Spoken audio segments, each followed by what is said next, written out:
E agora sim, estamos de volta para falar de muito conforto nessa sala de estar, né, Débora? Que apesar de ter o pé direito duplo, traz esse aconchego?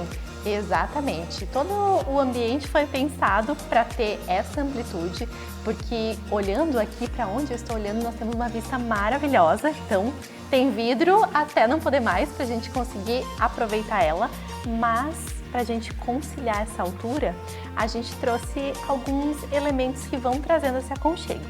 Por exemplo, uma lareira é um dos pontos que ela acolhe. A gente tem aqui em frente essa lareira. Bem ampla. Bem ampla mesmo. E a gente marcou ela com materiais que também trazem um peso para essa parte mais baixa, que são as madeiras naturais, né? E aliados a ela, a gente fez duas espécies de bancos, mas que podem ser usadas para decoração, que nem estão no momento. Eles são baú, então dá para guardar coisa ali dentro. E foi feito também a mesma história lá da mesa, foi feito tudo isso na obra. Então, desde aquela época, a gente levantou a parede pensando, olha, aqui vai dar para levantar e guardar coisas. Então, muito do que se pode economizar no interiores é vir com o pensamento lá para o bruto. Esse é um exemplo claro disso. Mas aqui, diferente da área gourmet, da bancada, não é de concreto puro essa. Exatamente. Por quê? Porque a gente não necessitaria fazer tudo isso aqui de concreto, daria um valor muito agregado. Nós conseguimos fazer isso aqui em alvenaria e aí a gente usou a pintura que dá o efeito de cimento queimado e orna com o restante. Já a bancada a gente precisa estruturar, porque ela tem uma amplitude e ela em si precisa se sustentar. Aqui é uma alvenaria, uma parede mesmo, mas que a gente conseguiu organizar o restante.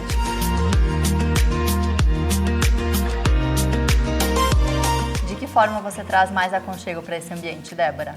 Então, o tapete já vem com essa pegada de abraçar o todo. E o que a gente pensou? É uma casa que às vezes a gente vai estar utilizando nesse local, às vezes no outro. Então, móveis que nem eu tô aqui agora, leves, que tu consiga levar de um lugar para outro, que tu consiga puxar na frente do sofá e levantar o pé. Então, essa flexibilidade dos móveis traz esse aconchego. E também a gente trouxe alguns dos elementos que o próprio casal já tinha. Esse tronco aqui, maravilhoso, vai trazendo aconchego através de algumas peças de decoração. E a gente sempre consegue trazer isso também mesclando materiais naturais. Então a gente vai trazendo esses detalhes, até às vezes num tecido de uma cortina que é um linho. Tudo que a gente vai trazendo textura vai trazendo o aconchego. E também pensar em uma paleta de cores que orne com o restante. Vocês podem ver que as almofadas, a manta, tudo está numa paleta de cores que não vibra muito forte. Então isso como um todo ficou presente na casa. E daí a gente pode usar às vezes em alguma decoração, algum quadro. Vocês vão ver que essa casa tem muitos quadros, porque nós temos uma artista aqui. Então, eu acho tão bonito quando a gente consegue explorar isso. Até a gente se desafiar a pensar como esse olhar artista. Tem um quadro, inclusive, que ela pintou aqui olhando essa vista, sabe? Então, a gente dá espaço para a arquitetura receber a arte também, é muito importante. Débora, o complemento com essa escada, que também traz o verde, traz o concreto, traz a madeira. Exatamente.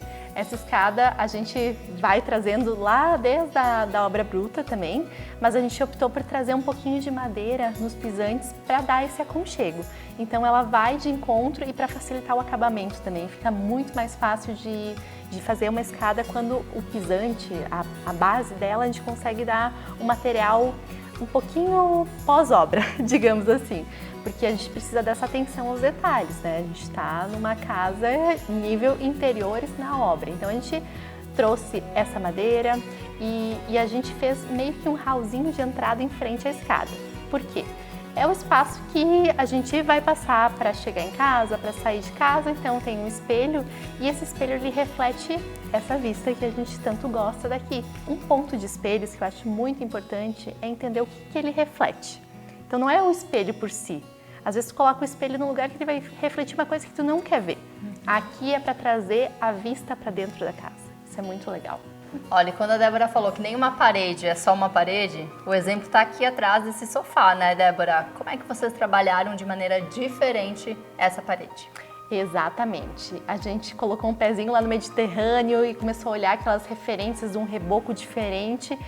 E eu queria trazer, sim, textura para essa parede, mas eu não queria trazer mais cimento queimado, mais concreto, porque eu achei que ia pesar um pouquinho demais. Ia fechar o ambiente. Ia fechar. Então a gente tem que ir equilibrando. Então eu queria a textura e não queria uma cor marcada e forte. Então a gente veio com o lambri verde até uma meia altura e a partir dali a gente fez um trabalho com uma massa mesmo, com pintor. E deu um detalhe super aconchegante para o espaço, mas não pesou. Então eu acho que é bem isso, é tu pensar o que cada parede pede. Tem parede que perde o verde escuro nela inteira. Tem parede que se tu fizer isso, talvez não vai dar o resultado que o ambiente como um todo pede. Então, não é pensar isoladamente como essa parede pode ser o mais bonita possível, não. Ela precisa chamar atenção ou não tanto? O que ela precisa no contexto como um todo? Eu acho que é uma linguagem única, né? Exatamente. E às vezes a gente acaba vendo, eu brinco com meus clientes, que é como tu ir se arrumar para uma festa. Tu não vai usar uma roupa maravilhosa e ir de cabelo molhado. E às vezes a gente faz isso nos ambientes. A gente pega e investe tudo numa parede e deixa do lado sem nada. Então, se a gente vai se arrumar, a gente tenta manter uma harmonia no todo. Então pensem na casa dessa forma. É melhor equilibrar e não investir demais no ambiente, mas fazer o todo harmônico.